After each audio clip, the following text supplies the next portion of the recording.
ಓಂ ಶಾಂತಿ. ಇಂದಿನ ಮುರಳಿಯ ದಿನಾಂಕ 7/12/2024. ಪ್ರಾತಃ ಮುರಳಿ. ಓಂ ಶಾಂತಿ. ಬಾಪ್ತಾದ ಮಧುಬನ. ಮಧುರ ಮಕ್ಕಳೇ, ಎಲ್ಲವೂ ಕರ್ಮಗಳ ಮೇಲೆ ಆಧಾರಿತವಾಗಿದೆ. ಸದಾ ಗಮನವಿರಲಿ. ಮಾಯೆಗೆ ವಶಭೂತರಾಗಿ ಶಿಕ್ಷೆಗಳನ್ನು ಅನುಭವಿಸುವಂಥ ಯಾವುದೇ ಉಲ್ಟಾ ಕರ್ಮವಾಗಿರಲಿ. ಪ್ರಶ್ನೆ: ತಂದೆಯ ದೃಷ್ಟಿಯಲ್ಲಿ ಎಲ್ಲರಿಗಿಂತ ಅಧಿಕ ಬುದ್ಧಿವಂತವರು ಯಾರು? ಉತ್ತರ: ಯಾರಲ್ಲಿ ಪವಿತ್ರತೆಯ ಧಾರಣೆ ಇರುತ್ತದೆಯೋ ಅವರೇ ಬುದ್ಧಿವಂತರಾಗಿದ್ದಾರೆ. ಪತಿತರು ಬುದ್ಧಿಹೀನರಾಗಿದ್ದಾರೆ, ಪಾವನರು ಬುದ್ಧಿವಂತರಾಗಿದ್ದಾರೆ. ಲಕ್ಷ್ಮೀ ನಾರಾಯಣರಿಗೆ ಎಲ್ಲರಿಗಿಂತ ಅಧಿಕ ಬುದ್ಧಿವಂತರೆಂದು ಹೇಳಲಾಗುತ್ತದೆ. ನೀವು ಮಕ್ಕಳು ಸಹ ಬುದ್ಧಿವಂತರಾಗುತ್ತಿದ್ದೀರಿ. ಪವಿತ್ರತೆಯೇ ಎಲ್ಲದಕ್ಕಿಂತ ಮುಖ್ಯವಾಗಿದೆ. ಆದ್ದರಿಂದ ತಂದೆಯು ಎಚ್ಚರಿಕೆ ನೀಡುತ್ತಾರೆ, ಮಕ್ಕಳೇ, ಈ ಕಣ್ಣುಗಳು ಮೋಸ ಮಾಡದಿರಲಿ. ಇದರಿಂದ ಜೋಪಾನವಾಗಿರಿ. ಈ ಹಳೆಯ ಪ್ರಪಂಚವನ್ನು ನೋಡದಂತೀರಿ. ಹೊಸ ಪ್ರಪಂಚ ಸ್ವರ್ಗವನ್ನು ನೆನಪು ಮಾಡಿ. ಓಂ ಶಾಂತಿ. ಮಧುರಾತಿ ಮಧುರ ಅಗಲಿ ಮರಳಿ ಹೋಗಿ ಸಿಕ್ಕಿದ ಮಕ್ಕಳು, ಇದನ್ನಂತೂ ತಿಳಿದುಕೊಂಡಿದ್ದೀರಿ. ಈ ಹಳೆಯ ಪ್ರಪಂಚದಲ್ಲಿ ನಾವಿನ್ನೂ ಸ್ವಲ್ಪ ದಿನಗಳ ಯಾತ್ರಿಕರಾಗಿದ್ದೇವೆ. ಇನ್ನೂ 40,000 ವರ್ಷಗಳು ಇಲ್ಲೇ ಇರಬೇಕೆಂದು ಪ್ರಪಂಚದ ಮನುಷ್ಯರು ತಿಳಿಯುತ್ತಾರೆ. ನೀವು ಮಕ್ಕಳಿಗಂತೂ ನಿಶ್ಚಯವಿದೆಯಲ್ಲವೇ? ಅಂದಾಗ ಈ ಮಾತುಗಳನ್ನು ಮರೆಯಬೇಡಿ.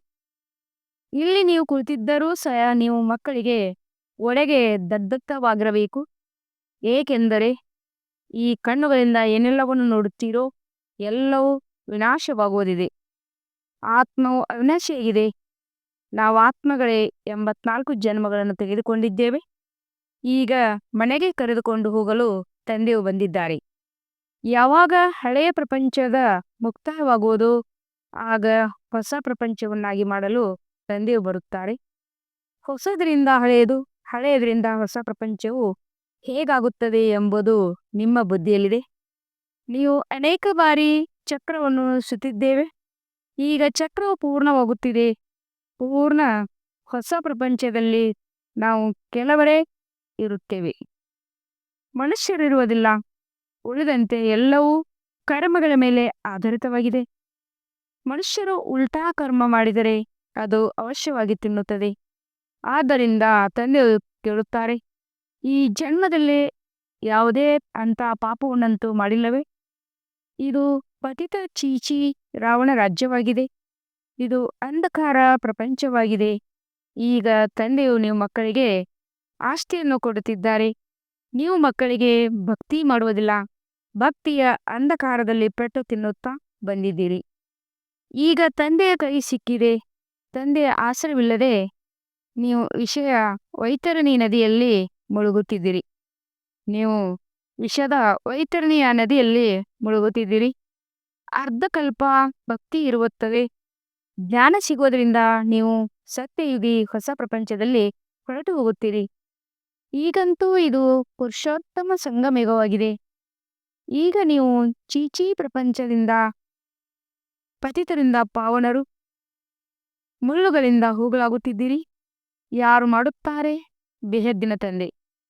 ಲೌಕಿಕ ತಂದೆಯನ್ನು ಬೇಹದ್ದಿನ ತಂದೆ ಎಂದು ಹೇಳುವುದಿಲ್ಲ. ನೀವು ಬ್ರಹ್ಮ ಮತ್ತು ವಿಷ್ಣುವಿನ ಕರ್ತವ್ಯವನ್ನು ಅರಿತುಕೊಂಡಿದ್ದೀರಿ, ಚರಿತ್ರೆಯನ್ನು ಅರಿತುಕೊಂಡಿದ್ದೀರಿ. ಅಂದಾಗ ನಿಮಗೆ ಎಷ್ಟೊಂದು ಶುದ್ಧ ನಶೆ ಇರಬೇಕು. ಮೂಲವತನ, ಸೂಕ್ಷ್ಮವತನ, ಸ್ಥೂಲವತನ ಇವೆಲ್ಲವೂ ಸಂಗಮಯುಗದಲ್ಲೇ ಇರುತ್ತದೆ. ತಂದೆಯು ಕುಳಿತು ಈಗ ನೀವು ಮಕ್ಕಳಿಗೆ ತಿಳಿಸಿಕೊಡುತ್ತಾರೆ. ಇದು ಹಳೆಯ ಮತ್ತು ಹೊಸ ಪ್ರಪಂಚದ ಸಂಗಮಯುಗವಾಗಿದೆ. ಪತಿತರನ್ನು ಪಾವನ ಮಾಡಲು ಬನ್ನಿ ಎಂದು ತಂದೆಯನ್ನು ಕರೆಯುತ್ತಾರೆ. ಈ ಸಂಗಮದಲ್ಲಿಯೇ ತಂದೆಯು ಪಾತ್ರ ನಡೆಯುತ್ತದೆ. ತಂದೆಯು ರಚಯಿತ ನಿರ್ದೇಶಕನಾಗಿದ್ದಾರಲ್ಲವೇ? ಅಂದ ಮೇಲೆ ಅವಶ್ಯಕವಾಗಿ ಅವರ ಪಾತ್ರವೂ ಇರುವುದಲ್ಲವೇ? ಎಲ್ಲರಿಗೂ ತಿಳಿದಿದೆ. ಅವರಿಗೆ ಮನುಷ್ಯರೆಂದು ಹೇಳಲಾಗುವುದಿಲ್ಲ. ಅವರಿಗೆ ತಮ್ಮ ಶರೀರವೇ ಇಲ್ಲ. ಉಳಿದವರೆಲ್ಲರಿಗೆ ಮನುಷ್ಯ ಅಥವಾ ದೇವತೆಗಳೆಂದು ಹೇಳಲಾಗುತ್ತಾರೆ. ಶಿವ ತಂದೆಗೆ ದೇವತೆಯೆಂದಾಗಲಿ ಅಥವಾ ಮನುಷ್ಯರೆಂದಾಗಲಿ ಹೇಳುವುದಿಲ್ಲ. ಕೇವಲ ತಾತ್ಕಾಲಿಕವಾಗಿ ಈ ಶರೀರವನ್ನು ಆಧಾರವಾಗಿ ತೆಗೆದುಕೊಂಡಿದ್ದಾರೆ. ಗರ್ಭದಿಂದ ಜನ್ಮ ತೆಗೆದುಕೊಂಡಿಲ್ಲ. ಆ ತಂದೆ ತಿಳಿಸುತ್ತಾರೆ, ಮಕ್ಕಳೇ, ಶರೀರವಿಲ್ಲದೆ ನಾನು ರಾಜಯೋಗವನ್ನು ಹೇಗೆ ಕಲಿಸಲಿ? ಭಲೆ, ಮನುಷ್ಯರು ನನ್ನನ್ನು ಕಲ್ಲು ಮುಳ್ಳಿನಲ್ಲಿದ್ದಾರೆಂದು ಹೇಳುತ್ತಾ ಬಿಡುತ್ತಾರೆ. ಆದರೆ ನಾನು ಹೇಗೆ ಬರುತ್ತೇನೆಂಬುದು ಈಗ ನೀವು ಮಕ್ಕಳು ತಿಳಿದುಕೊಂಡಿದ್ದೀರಿ. ನೀವೀಗ ರಾಜಯೋಗವನ್ನು ಕಲಿಯುತ್ತಿದ್ದೀರಿ. ಇದನ್ನು ಯಾವುದೇ ಮನುಷ್ಯರು ಕಲಿಸಲು ಸಾಧ್ಯವಿಲ್ಲ. ದೇವತೆಗಳಂತೂ ರಾಜಯೋಗವನ್ನು ಕಲಿಯಲು ಸಾಧ್ಯವಿಲ್ಲ. ಇಲ್ಲಿ ಈ ಪುರುಷೋತ್ತಮ ಸಂಗಮಯುಗದಲ್ಲಿಯೇ ರಾಜಯೋಗವನ್ನು ಕಲಿತು ದೇವತೆಗಳಾಗುತ್ತೀರಿ. ಈಗ ನೀವು ಮಕ್ಕಳಿಗೆ ಅಪಾರ ಖುಷಿ ಇರಬೇಕು. ನಾವೀಗ 84 ಜನ್ಮಗಳ ಚಕ್ರವನ್ನು ಪೂರ್ಣ ಮಾಡಿದ್ದೇವೆ. ತಂದೆಯು ಕಲ್ಪಕಲ್ಪವೂ ಬರುತ್ತಾರೆ. ಸ್ವಯಂ ಅವರೇ ತಿಳಿಸುತ್ತಾರೆ, ಮಕ್ಕಳೇ, ಇದು ಬಹಳ ಜನ್ಮಗಳ ಅಂತಿಮ ಜನ್ಮವಾಗಿದೆ. ಶ್ರೀಕೃಷ್ಣನು ಸತ್ಯಯುಗದ ಮೊದಲ ರಾಜ್ಯಕುಮಾರನಾಗಿದ್ದರು. ಮತ್ತೆ ಅವರೇ 84 ಜನ್ಮಗಳ ಚಕ್ರವನ್ನು ಸುತ್ತುತ್ತಾರೆ. ಶಿವತಂದೆಯು 84 ಜನ್ಮಗಳ ಚಕ್ರದಲ್ಲಿ ಬರುವುದಿಲ್ಲ. ಶ್ರೀಕೃಷ್ಣನ ಆತ್ಮವು ಸುಂದರನಿಂದ ಶ್ಯಾಮನಾಗುತ್ತಾನೆ. ಈ ಮಾತುಗಳು ಯಾರಿಗೂ ತಿಳಿದಿಲ್ಲ. ನಿಮ್ಮಲ್ಲಿಯೂ ನಂಬರ್ ವಾರ್ ತಿಳಿದುಕೊಂಡಿದ್ದಾರೆ. ಮಾಯವು ಬಹಳ ಕಠಿಣವಾಗಿದೆ. ಯಾರನ್ನೂ ಬಿಡುವುದಿಲ್ಲ. ತಂದೆಗೆ ಎಲ್ಲವೂ ಅರ್ಥವಾಗುತ್ತದೆ. ಮಾಯಾ ಮೊಸಳೆಯ ಮೇಲೆ ಒಮ್ಮೆಲೇ ನುಂಗಿಬಿಡುತ್ತದೆ. ಮಾಯಾ ಮೊಸಳೆಯು ಒಮ್ಮೆಲೇ ನುಂಗಿಬಿಡುತ್ತದೆ. ಇದು ತಂದೆಗೆ ಬಹಳ ಚೆನ್ನಾಗಿ ಗೊತ್ತಿದೆ. ತಂದೆಯು ಅಂತರ್ಯಾಮಿ ಎಂದು ತಿಳಿದುಕೊಳ್ಳಬೇಡಿ. ತಂದೆಗೆ ಎಲ್ಲರ ಚಟುವಟಿಕೆಗಳು ತಿಳಿದಿದೆ. ಸಮಾಚಾರವಂತೂ ತಂದೆಯ ಬಳಿ ಬರ್ತದೆ ಅಲ್ಲವೇ? ಮಾಯವು ಒಮ್ಮೆಲೇ ಹಸಿಯಾಗಿಯೇ ನುಂಗಿಬಿಡುತ್ತದೆ. ಇಂಥ ಬಹಳ ಮಾತುಗಳು ನೀವು ಮಕ್ಕಳಿಗೂ ತಿಳಿಯುವುದಿಲ್ಲ. ತಂದೆಗಂತೂ ಎಲ್ಲವೂ ತಿಳಿದಿದೆ. ಪರಮಾತ್ಮನು ಅಂತರ್ಯಾಮಿ ಎಂದು ಹೇಳಿಬಿಡುತ್ತಾರೆ. ಆದರೆ ನಾನು ಅಂತರ್ಯಾಮಿಯಲ್ಲ ಎಂದು ತಂದೆಯು ತಿಳಿಸುತ್ತಾರೆ. ಪ್ರತಿಯೊಬ್ಬರ ಚಲನೆಯಿಂದ ಕಾಣುತ್ತದೆ ಅಲ್ಲವೇ? ಬಹಳ ಪತಿತ ನಡವಳಿಕೆಯಲ್ಲಿ ನಡೆಯುತ್ತಾರೆ. ಆದ್ದರಿಂದ ತಂದೆಯು ಪದೇ ಪದೇ ಮಕ್ಕಳಿಗೆ ಎಚ್ಚರ ನೀಡುತ್ತಾರೆ. ಮಾಯೆಯಿಂದ ರಕ್ಷಿಸಿಕೊಳ್ಳಬೇಕಾಗಿದೆ. ಭಲೆ, ತಂದೆಯು ತಿಳಿಸಿಕೊಡುತ್ತಾರೆ. ಆದರೂ ಸಹ ಕೆಲವರ ಬುದ್ಧಿಯಲ್ಲಿ ಕುಳಿತುಕೊಳ್ಳುವುದಿಲ್ಲ. ಕಾಮ ಮಹಾಶತ್ರುವಾಗಿದೆ. ನಾವು ವಿಕಾರದಲ್ಲಿ ಹೋಗಿದ್ದೇವೆಂದು ಕೆಲವರಿಗೆ ತಿಳಿಯುವುದೂ ಇಲ್ಲ. ಈ ರೀತಿಯೂ ಆಗುತ್ತದೆ. ಆದ್ದರಿಂದ ತಂದೆಯು ತಿಳಿಸುತ್ತಾರೆ, ಏನೇ ತಪ್ಪುಗಳಾದರೆ ಅದನ್ನು ಸ್ಪಷ್ಟವಾಗಿ ತಿಳಿಸಿ ಮುಚ್ಚಿಡಬೇಡಿ. ಇಲ್ಲವಾದರೆ ಒಂದಕ್ಕೆ 100ರಷ್ಟು ಪಾಪವಾಗಿ ಬಿಡುವುದು. ಅದು ಒಳಗೆ ತಿನ್ನುತ್ತಾ ಇರುವುದು, ವೃದ್ಧಿ ಆಗುತ್ತಾ ಇರುವುದು. ಒಮ್ಮೆಲೇ ಕೆಳಗೆ ಬೀಳುತ್ತೀರಿ. ಆದ್ದರಿಂದ ಮಕ್ಕಳು ತಂದೆಯ ಜೊತೆ ಸಂಪೂರ್ಣ ಸತ್ಯವಾಗಿರಬೇಕಾಗಿದೆ.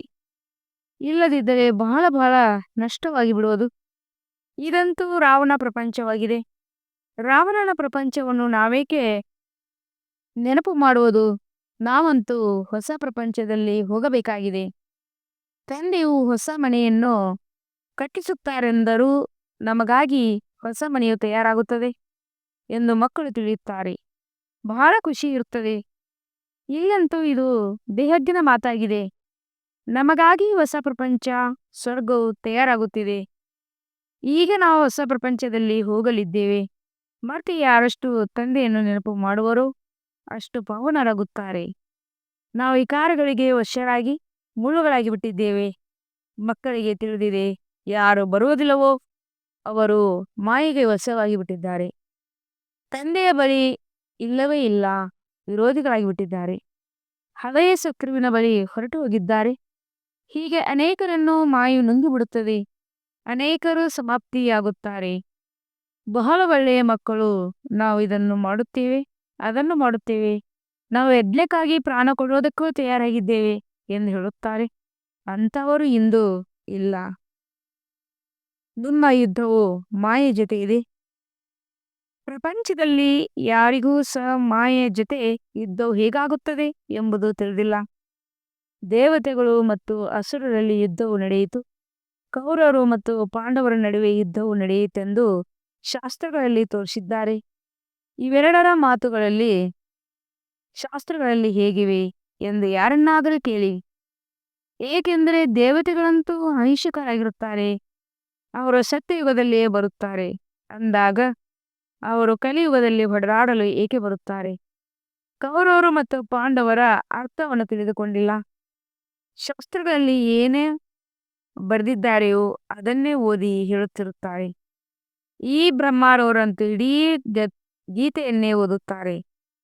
ಯಾವಾಗ ಈ ಜ್ಞಾನವು ಸಿಕ್ಕಿತೋ ಆಗ ಗೀತೆಯಲ್ಲಿ ಈ ಯುದ್ಧ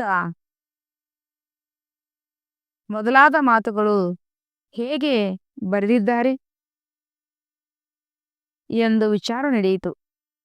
ಕೃಷ್ಣನು ಗೀತೆಯ ಭಗವಂತನಲ್ಲ, ಇವರಲ್ಲಿ ತಂದೆಯು ಕುಳಿತಿದ್ದರಿಂದ ಇವರ ಮೂಲಕ ಆ ಗೀತೆಯನ್ನು ಬಿಡಿಸಿದರು. ಈಗ ತಂದೆಯ ಮೂಲಕ ಎಷ್ಟೊಂದು ಬೆಳಕು ಸಿಕ್ಕಿದೆ, ಆತ್ಮಕ್ಕೆ ಬೆಳಕು ಸಿಕ್ಕುತ್ತದೆ. ಆದ್ದರಿಂದ ತಂದೆಯು ತಿಳಿಸುತ್ತಾರೆ, ಮಕ್ಕಳೇ, ತನ್ನನ್ನು ಆತ್ಮನೆಂದು ತಿಳಿಯಿರಿ. ಬಹುದ್ರ ತಂದೆಯನ್ನು ನೆನಪು ಮಾಡಿ. ಭಕ್ತಿಯಲ್ಲಿ ನೀವು ನೆನಪು ಮಾಡುತ್ತಿದ್ದೀರಿ. ನಾವು ಬಂದರೆ ನಾವು ಬಲಿಹಾರ ಆಗುತ್ತಿದ್ದೇವೆಂದು ಹೇಳುತ್ತಿದ್ದೀರಿ. ಆದರೆ ಅವರು ಹೇಗೆ ಬರುತ್ತಾರೆ, ಹೇಗೆ ಬಲಿಹಾರ ಆಗುತ್ತೇನೆ ಇದೇನೂ ತಿಳಿದಿರಲಿಲ್ಲ. ಈಗ ನೀವು ಮಕ್ಕಳು ತಿಳಿದುಕೊಂಡಿದ್ದೀರಿ. ತಂದೆಯು ಹೇಗೋ ನಾವು ಆತ್ಮಗಳು ಅದೇ ರೀತಿ ಇದ್ದೇವೆ. ತಂದೆಯದು ಅಲೌಕಿಕ ಜನ್ಮವಾಗಿದೆ. ಅವರು ಬಂದು ನೀವು ಮಕ್ಕಳಿಗೆ ಎಷ್ಟು ಚೆನ್ನಾಗಿ ಓದಿಸುತ್ತಾರೆ. ಇವರಂತೂ ಇದೆ, ನಮ್ಮ ಕಲ್ಪದ ಹಿಂದಿನ ತಂದೆಯಾಗಿದ್ದಾರೆ. ಕಲ್ಪವೂ ಬಂದು ನಮ್ಮ ತಂದೆಯಾಗುತ್ತಾರೆ ಎಂದು ಹೇಳುತ್ತಾರೆ. ಅವರೇ ಶಿಕ್ಷಕನ ರೂಪದಲ್ಲಿ ರಾಜಯೋಗವನ್ನು ಕಲಿಸುತ್ತಾರೆ. ನಿಮ್ಮನ್ನು ವಿಶ್ವದ ಮಾಲೀಕರನ್ನಾಗಿ ಮಾಡುತ್ತಾರೆ ಅಂದಾಗ ಇಂತಹ ತಂದೆಗೆ ಮಕ್ಕಳಾಗಿ ನಂತರ ಇದೇ ಶಿಕ್ಷಕನಿಂದ ಶಿಕ್ಷಣವನ್ನು ಪಡೆಯಬೇಕು. ಕೇಳಿ ಕೇಳಿ ದಗ್ಧಿತರಾಗಬೇಕು. ಒಂದು ವೇಳೆ ಪತಿತವಾದರೆ ಆ ಖುಷಿಯು ಬರುವುದಿಲ್ಲ. ಭಲೆ ಎಷ್ಟಾದರೂ ತಲೆ ಕೆಡಿಸಿಕೊಳ್ಳಿ, ಅವರು ನಮ್ಮ ಕುಲದವರಲ್ಲ. ಇಲ್ಲಿ ಮನುಷ್ಯರಿಗೆ ಎಷ್ಟೊಂದು ಉಪನಾಮಗಳಿರ್ತವೆ. ಇವೆಲ್ಲವೂ ಮಿತವಾದ ಮಾತುಗಳಾಗಿವೆ. ನಿಮ್ಮ ಉಪನಾಮವು ನೋಡಿ ಎಷ್ಟು ದೊಡ್ಡದಾಗಿದೆ. ದೊಡ್ಡವರಿಗಿಂತ ದೊಡ್ಡವರು ಗ್ರೇಟ್ ಗ್ರಾಂಡ್ ಫಾದರ್ ಆಗಿದ್ದಾರೆ. ಅವರನ್ನು ಯಾರೂ ತಿಳಿದುಕೊಂಡೇ ಇಲ್ಲ. ಶಿವ ತಂದೆಯನ್ನು ಸರ್ವವ್ಯಾಪಿ ಎಂದು ಹೇಳಿಬಿಟ್ಟಿದ್ದಾರೆ. ಬ್ರಹ್ಮಾರವರ ಬಗ್ಗೆ ಯಾರಿಗೂ ಗೊತ್ತಿಲ್ಲ. ಬ್ರಹ್ಮ, ವಿಷ್ಣು, ಶಂಕರರ ಚಿತ್ರಗಳು ಇವೆ. ಮತ್ತೆ ಬ್ರಹ್ಮನನ್ನು ಸೂಕ್ಷ್ಮವತನದಲ್ಲಿ ತೆಗೆದುಕೊಂಡು ಹೋಗಿದ್ದಾರೆ. ಅವರ ಚರಿತ್ರೆಯನ್ನಂತೂ ತಿಳಿದುಕೊಂಡಿಲ್ಲ. ಸೂಕ್ಷ್ಮವತನದಲ್ಲಿ ಬ್ರಹ್ಮನೆಲ್ಲಿಂದ ಬಂದರು, ಸೂಕ್ಷ್ಮವತನದಲ್ಲಿ ಹೇಗೆ ದತ್ತು ಮಾಡಿಕೊಳ್ಳುತ್ತಾರೆ ಅಂದಾಗ ತಂದೆಯು ತಿಳಿಸಿದ್ದಾರೆ, ಇವರು ನನ್ನ ರಥವಾಗಿದ್ದಾರೆ. ಬಹಳ ಜನ್ಮಗಳ ಅಂತಿಮದಲ್ಲಿ ನಾವು ಇವರನ್ನು ಪ್ರವೇಶ ಮಾಡಿದ್ದೇನೆ. ಇದು ಪುರುಷೋತ್ತಮ ಸಂಗಮಯುಗವು ಗೀತಾ ಭಾಗವಾಗಿದೆ. ಇದರಲ್ಲಿ ಪವಿತ್ರತೆಯು ಮುಖ್ಯವಾಗಿದೆ. ಪವಿತ್ರತೆಯಿಂದ ಹೇಗೆ ಪಾವನರಾಗಬೇಕೆಂಬುದು ಯಾರಿಗೂ ತಿಳಿದಿಲ್ಲ. ಸಾಧು ಸಂತ ಮೊದಲಾದವರು ಎಂದೂ ಕೂಡ ದೇಹ ಸಹಿತ ದೇಹದ ಎಲ್ಲಾ ಸಂಬಂಧಗಳನ್ನು ಮರೆತು ನಾನೊಬ್ಬ ತಂದೆಯನ್ನು ನೆನಪು ಮಾಡಿ ಆಗ ಮಾಯೆ ಪಾಪ ಕರ್ಮಗಳು ಭಸ್ಮವಾಗಿ ಬಿಡುತ್ತವೆ ಎಂದು ಹೇಳೋದಿಲ್ಲ. ಅವರಂತೂ ತಂದೆಯನ್ನು ಅರಿತುಕೊಂಡಿಲ್ಲ. ಗೀತೆಯಲ್ಲಿ ತಂದೆಯು ಹೇಳಿದ್ದಾರೆ, ನಾನೇ ಬಂದು ಸಾಧು ಸಂತ ಮೊದಲಾದವರ ಉದ್ಧಾರ ಮಾಡುತ್ತೇನೆ. ತಂದೆಯು ತಿಳಿಸುತ್ತಾರೆ, ಪ್ರಾರಂಭದಿಂದ ಹಿಡಿದು ಇಲ್ಲಿಯವರೆಗೆ ಯಾರೆಲ್ಲ ಆತ್ಮಗಳು ಪಾತ್ರವನ್ನು ಅಭಿನಯಿಸುತ್ತಿದ್ದಾರೆಯೋ ಎಲ್ಲರದು ಇದು ಅಂತಿಮ ಜನ್ಮವಾಗಿದೆ. ಇವರದು ಇದು ಅಂತಿಮ ಜನ್ಮವಾಗಿದೆ. ಇವರೇ ಮತ್ತೆ ಬ್ರಹ್ಮನಾಗಿದ್ದಾರೆ. ಬಾಲ್ಯದಲ್ಲಿ ಹಳ್ಳಿಯ ಬಾಲಕನಾಗಿದ್ದರು. ಮೊದಲಿನಿಂದ ಕೊನೆಯವರು 84 ಜನ್ಮಗಳನ್ನು ಇವರೇ ಪೂರ್ಣ ಮಾಡಿದರು. ಈಗ ನೀವು ಮಕ್ಕಳ ಬುದ್ಧಿಯ ಬೀಗವು ತೆರೆದಿದೆ. ಈಗ ನೀವು ಬುದ್ಧಿವಂತರಾಗುತ್ತೀರಿ. ಮೊದಲು ಬುದ್ಧಿಹೀನರಾಗಿದ್ದೀರಿ. ಈ ಲಕ್ಷ್ಮೀನಾರಾಯಣರು ಬುದ್ಧಿವಂತರಾಗಿದ್ದಾರೆ. ಪತಿತರಿಗೆ ಬುದ್ಧಿಹೀನರೆಂದು ಹೇಳಲಾಗುತ್ತದೆ ಅಂದಾಗ ಮುಖ್ಯವಾದುದು ಪವಿತ್ರತೆಯಾಗಿದೆ. ಮಾಯೆಯು ನಮ್ಮನ್ನು ಬೀಳಿಸಿಬಿಟ್ಟಿತು, ಕುದೃಷ್ಟಿ ಆಯಿತೆಂದು ಕರೆಯುತ್ತಾರೆ.